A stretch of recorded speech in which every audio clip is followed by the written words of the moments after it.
दोस्तों रमज़ानुल मुबारक के बारे में कौन नहीं जानता कि ये महीना अज़मत वाला और बरकत वाला महीना है।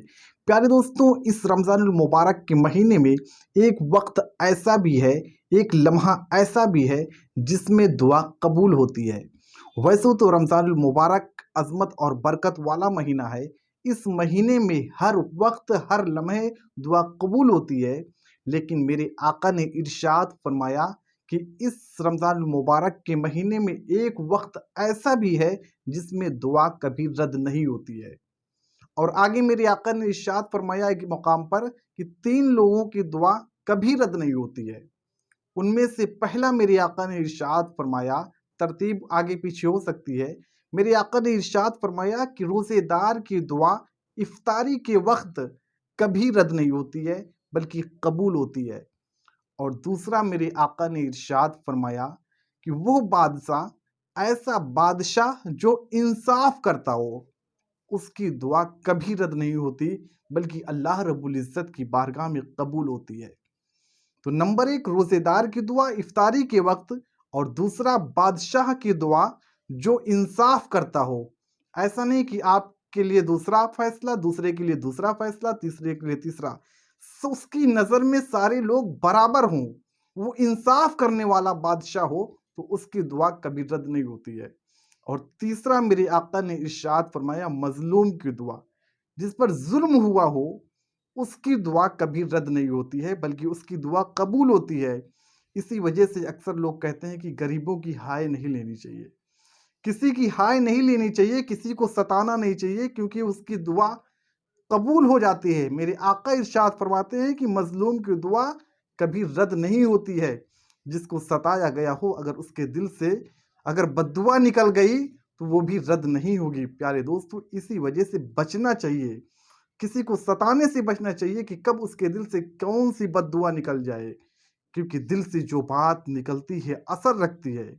अल्लामा इकबाल इरशाद फरमाते हैं, डॉक्टर अल्लामा इकबाल का शेर है, बहुत ही प्यारा शेर है कि दिल से जो बात निकलती है असर रखती है, पर नहीं ताकत परवाज मगर रखती है। प्यारे दोस्तों, हम बात कर रहे थे कि रमज़ानुल मुबारक में वो कौन सा लम्हा है जिसमें दुआ कबूल होती है। तो मेरे आका ने इरशाद फरमाया कि वो वक्त जो है, वो लम्हा जो है, इफ्तारी का वक्त है। अक्सर लोग इससे गाफिल हैं, क्योंकि इफ्तारी के वक्त जो है, इफ्तार का जो वक्त होता है, उस वक्त हम सामान लाने में लगे रहते हैं, इधर से उधर दौड़ने में लगे रहते हैं।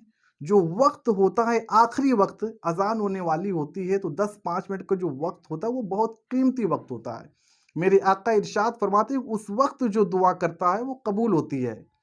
प्यारे दोस्तों, कोशिश करें कि इफ्तारी के वक्त, एकदम आखिरी वक्त जब अजान होने वाली हो, तो दुआ करें, अल्लाह रब्बुल आलमीन से दुआ मांगे। मेरे आका का फरमान है कि वो दुआ कभी रद्द नहीं होती है।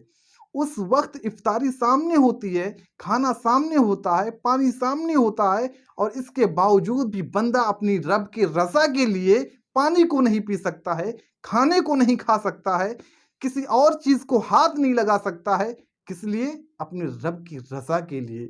दिन भर भूखा और प्यासा तो रहता है, लेकिन छुप कर कभी पानी नहीं पीता। अपने रब की रज़ा के लिए दिन भर वो प्यासा रहता है, दिन भर वो तड़पता रहता है, लेकिन कभी खाना नहीं खाता छुप करके, अपनी रज़ा के लिए।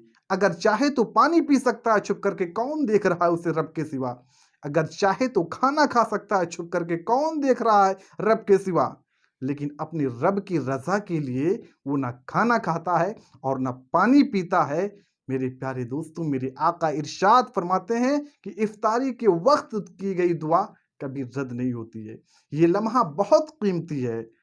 आप लोगों से गुजारिश है कि इस वक्त को ज़ाय ना करें। इफ्तार का जो वक्त होता है, उस वक्त बैठ जाएं और अच्छे से अल्लाह रब्बुल आलमीन की बारगाह में दुआ करें। यकीनन मेरे दोस्तों, वो दुआ अल्लाह रब्बुल आलमीन रद्द नहीं फरमाएगा, रद्द नहीं फरमाएगा।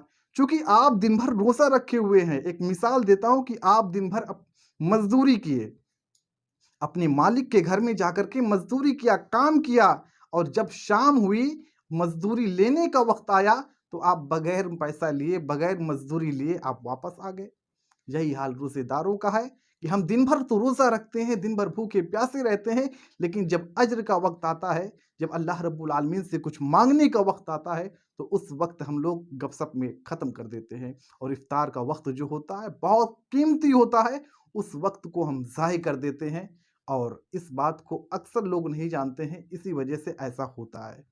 उम्मीद है आप लोग समझ गए होंगे कि इफ्तार का जो वक़्त होता है बहुत कीमती होता है। उस वक़्त हमें आपको सब लोगों को दुआ माँगनी चाहिए अल्लाह रब्बुल आलमीन से कि अल्लाह रब्बुल आलमीन हमारी तमाम तर परेशानियों को दूर फ़रमाए, हमारे रोज़ों को कबूल फ़रमाए, हमारे रिज़्क में बरकत अता फ़रमाए। जो-जो दुआ माँगे इंशाअल्लाह सारी दुआएँ उसकी कबूल होगी।